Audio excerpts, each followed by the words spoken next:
Hello everyone. हाय। सप्तरंगा 594। इस channel पे हम अभी रेकी सीख रहे हैं। Reiki level first.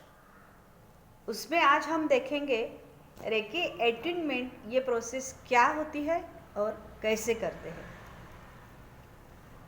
पहले तो मैंने बताया है कि जो यूनिवर्सल एनर्जी है उस एनर्जी को क्राउन चक्र में, सहस्त्रार चक्र में लिया जाता है, फिर उधर से आज्ञा चक्र में, फिर थ्रोट चक्र में और फिर हार्ट चक्र में और फिर बाद में हमारे हैंड्स में आ जाती है।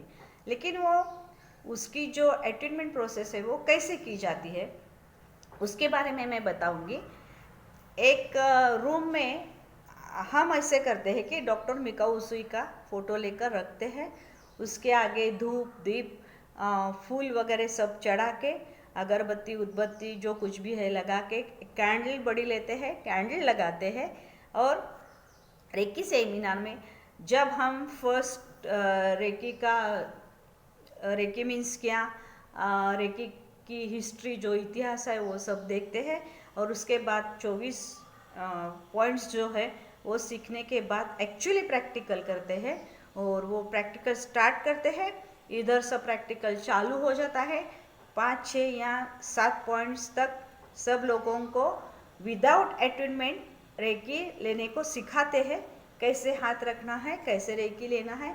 और उस वक्त उनको बोलते हैं कि आप जहाँ जहाँ अपना हाथ रखते हैं वहाँ जो कुछ भी होता है वो जरा आप मन से और ध्यान से देखने का प्रयास करें। वो ट्राई तो जरूर करते हैं। फिर बाद में एक एक करके अटेनमेंट रूम में हर एक को बुलाया जाता है। और फिर क्या होता है, उधर वो डॉक्टर मिकाऊ उसे के फोटो के सामने उसको एक चेयर पे बिठाते हैं। चेयर थोड़ी बीच में रखी हुई होती है कि हमको अटेनमेंट करते समय उसके चेयर के बाजू से घूमना होता है। फिर उसको बिठाते हैं और आँख बंद करने के लिए बोलते हैं। और फिर बाद में उसको बोलते हैं जो कुछ भी आपके मन में इच्छा है, जो आप पाना चाहते हैं वो आपका पूरा हो गया है, ऐसा चलत चित्रपट या पिक्चर या वीडियो आप आपके बंद आँखों के सामने देखें। और हम जब तक अटेनमेंट प्रोसेस करते हैं आप आँख नहीं खोलेंगे। फिर वो बैठ जाते हैं। हम रेकी की प्रार्थना करते हैं। हमने भी सवेरे पहले मेडिटेशन किया हुआ होता है। सेकी और चोकुरे से सब रूम को हमने सिम्बल्स दिए हुए होते हैं।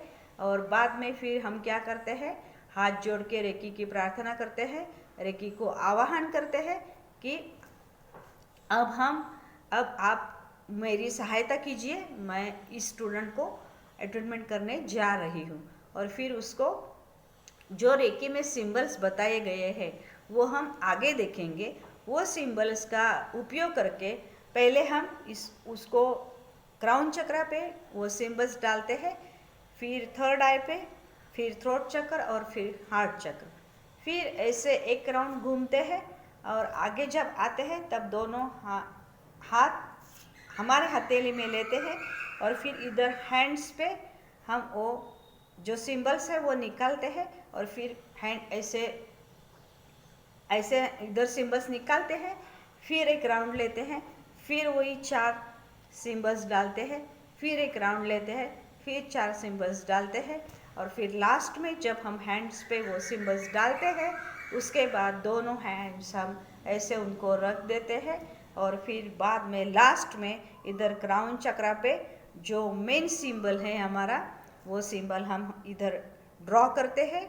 और उसके बाद 2 या 3 मिनट तक, जितनी देर तक वो इंट्यूशन आ जाता है उतनी देर तक हम उसे वहाँ से जो एनर्जी का फ्लो है वो चालू रखते हैं या वो अपने आप ले लेता है। और ऐसे होने के बाद फिर हम पीछे से सामने आ जाते हैं और उसको झुक के प्रणाम करते हैं। जो अटेनमेंट लेता है उसको हम झुक के प्रणाम करते हैं, रेकी को थैंक यू बोलते हैं, उसको थैंक यू बोलते हैं। और फिर 2 या 5 मिनट तक उसको जितनी टाइम उधर बैठ के अच्छा लगता है उतनी टाइम वो उधर बैठता है, क्योंकि वो ट्रांस में ही चला जाता है। और इधर अटेनमेंट की प्रोसेस समाप्त हो गई, लेकिन जो अटेनमेंट लेता है उसे उस वक्त बहुत अच्छे अच्छे रिजल्ट्स आते हैं, बहुत अच्छे अच्छे पिक्चर्स दिखते हैं। किसी को भगवान की मूर्ति दिखती है, किसी को कुछ कलर्स दिखते हैं, किसी को और कुछ दिखता है, किसी को कुछ भी नहीं दिखता है। यानी कि आपके ऊपर वो डिपेंड होता है कि आपको अटेनमेंट लेते समय क्या आपको दिखेगा, क्या आपको रिजल्ट मिलेगा। और उसके बाद उसको जब शांत लगे तब हम उसे बोलते हैं, जब आपको शांत लगे, अच्छा लगे और जब आँख खोलने का मन खोले तब आप धीरे धीरे धीरे आँख खोलना है। तब वो धीरे धीरे आँख खोलता है और फिर वापस अपनी जगह पे जाके फिर अपनी जो अटेनमेंट रेकी ट्रीटमेंट की प्रोसेस चालू थी वो 6, 7 या 8 के बाद जिस पॉइंट के बाद वो आया होगा उसके आगे का पॉइंट से वो अपनी आगे की 24 पॉइंट की ट्रीटमेंट चालू करता है। अब यहाँ क्या चेंज आता है, रेकी अटेनमेंट लेने के पहले उसने जो फील किया और अटेनमेंट लेने के बाद उसे जो फील आता है उसमें बहुत बड़ा डिफरेंस होता है। उसको हाथ में गर्मी लगने लगती है या कुछ वाइब्रेशंस अच्छी तरह से उसको समझ में आ जाते हैं और उसको कुछ फील होता है कि मेरे हैंड्स में कुछ हो रहा है। और फिर धीरे धीरे धीरे जैसे उसका कंसंट्रेशन बढ़ते जाता है और जैसे कंसंट्रेशन बढ़ते जाएगा उसे पूरी तरह से रेकी यानी क्या रेकी ट्रीटमेंट लेने के वक्त क्या होता है, कुछ नहीं होता है, यह सब धीरे धीरे समझ में आ जाता है। इसी प्रकार से रेकी अटेनमेंट प्रोसेस की जाती है या ली जाती है। और ये एक बार रेकी अटेनमेंट करने के बाद आपके साथ वो अटेनमेंट प्रोसेस हमेशा हमेशा के लिए रहती है, वो कभी भी बंद नहीं होती। समझो कि आपने रेकी सीखा है और आपने 1 साल 2 साल 3 साल तक प्रैक्टिस किया, उसके बाद बस कुछ ऐसा हो गया कि आपकी प्रैक्टिस छूट गई, वो नो प्रॉब्लम। 2 साल के बाद 3 साल के बाद फिर से आपको ऐसे लगा कि अब मुझे फिर से मेरी प्रैक्टिस चालू करनी है, तो आप कभी भी वो प्रैक्टिस चालू कर सकते हैं। आपकी अटेनमेंट प्रोसेस आपको फिर से करने की बिल्कुल ज़रूरत नहीं है।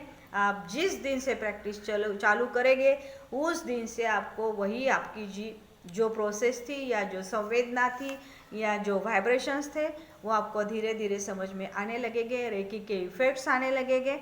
तो ऐसे बिल्कुल मत सोचना कि अब मैंने बंद किया, अब मुझे कुछ याद नहीं है, ऐसा कुछ भी नहीं होता। आप जब प्रैक्टिस चालू करेंगे तो फिर से सब याद आ जाएगा, सब हो जाएगा, रेकी सब अपने आप आपसे करा लेगी।